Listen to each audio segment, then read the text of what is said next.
Howdy folks, and welcome to Refuge Outdoors. Today I thought I would talk about some black bear calibers. I've shot 3 black bears, and what I can tell you is I don't think a black bear is that hard to kill. I don't want to say they're wimps, but they're not nearly as difficult to stop as a grizzly or a brown bear. And I mean, to be totally honest with you, I don't think they're harder to stop than a white-tailed deer, to tell you the truth. Now,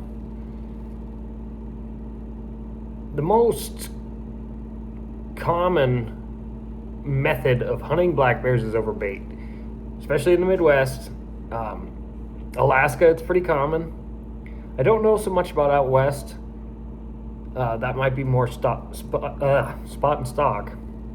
But I do know when I lived in Idaho, I do remember seeing bear hunters in the spring with hounds. They would run the black bears with hounds. I don't know if you can still do that out there. That was probably 12 years ago or something like that. When I was living out there. And but yeah, I do remember seeing the hunters in the spring with their pack of hounds, and there was one right in front of the Silver Dollar Bar, and he had a cinnamon bear in the back of his pickup with his dog boxes. And but anyway, for hunting over bait, you're going to be really close. So what I brought out here are kind of 3 lever action cartridges to start off with. This is a 45 Colt, and this is one of my hand loads, the 250 grain hard cast. I love hard cast bullets, if you haven't noticed. In handguns, or for your 6 guns and for your semi-automatic 10 millimeter. But you can load this in a lever action carbine, and say your bait is 25 yards from your stand, it's gonna work just fine. Like I said, a black bear is not hard to kill. But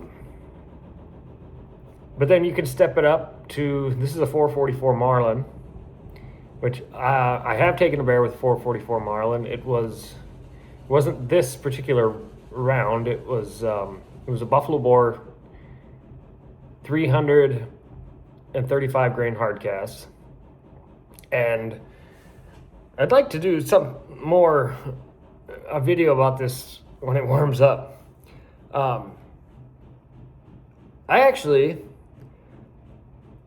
My first shot on that bear that I shot with the 444 Marlin, he didn't react like I thought he would. So I took another shot, and then he died. Well, when I went over there and was looking at him, there was a whole bunch. He was brushy in a lot of trees.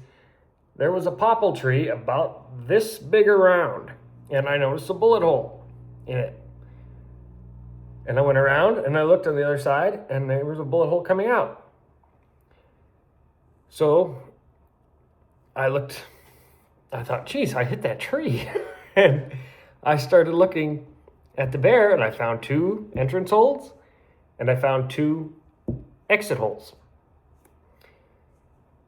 And that was my first experience with Buffalo Bore ammunition, and let me tell you what, it's expensive, but it's good stuff. And and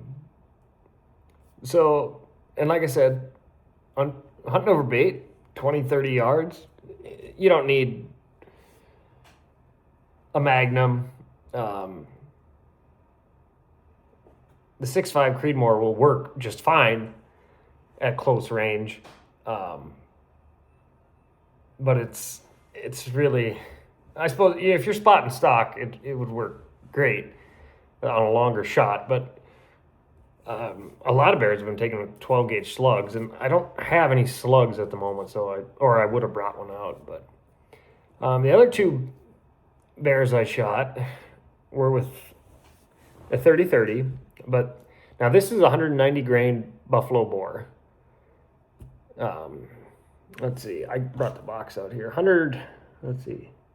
It just says 190 grain jacketed flat nose at 2,100 feet a second, 1860 foot-pounds of energy. That's pretty impressive. I would like to take a black bear with it this year if I get the opportunity.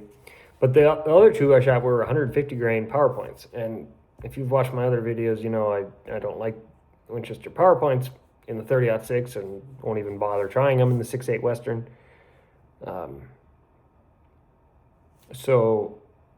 But in the 30-30, it's going slow enough that it doesn't, totally come apart on impact, which, it's just science. You think about it, if you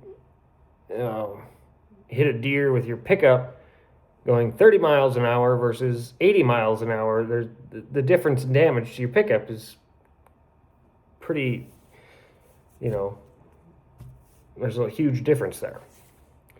But 30-30 has probably killed more black bears than any other round in our country's history.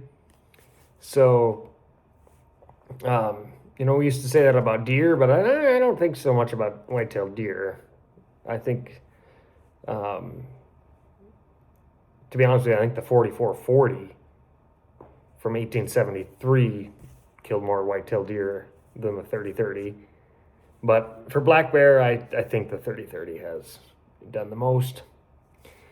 And again, 20-30 yards over bait, or if you're running them with hounds or up in a tree, these three right here, if you want to go with handguns, 454 Casull would probably be even better, or 44 mag.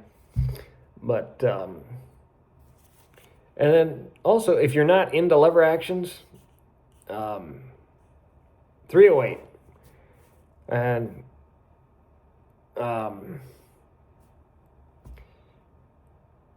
it's, to be honest with you, I don't think you even need a 308.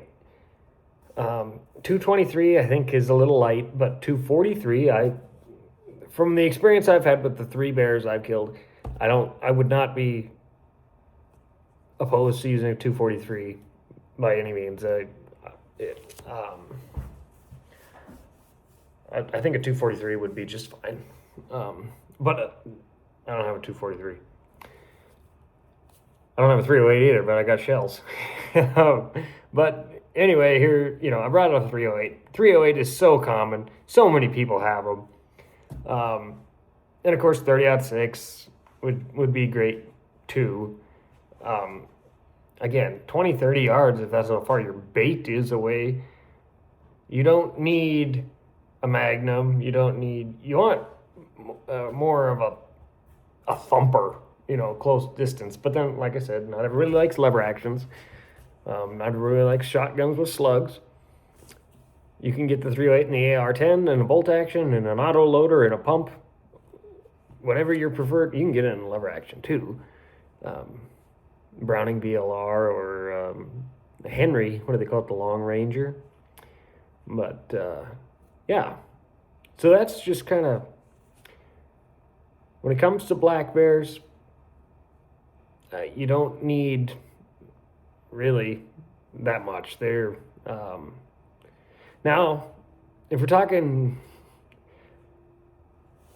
black bears in Alaska, it may be a little different. I know in some parts of Alaska, in coastal Alaska, they have black bears. Not everywhere, but they might be different. And if anybody has shot a coastal Alaskan black bear, I'd love to hear what your experience was. So anyway, I guess with that, I'll just I'll leave you guys with that. And I'm Pete Refshaw with Refshaw Outdoors, and keep your powder dry.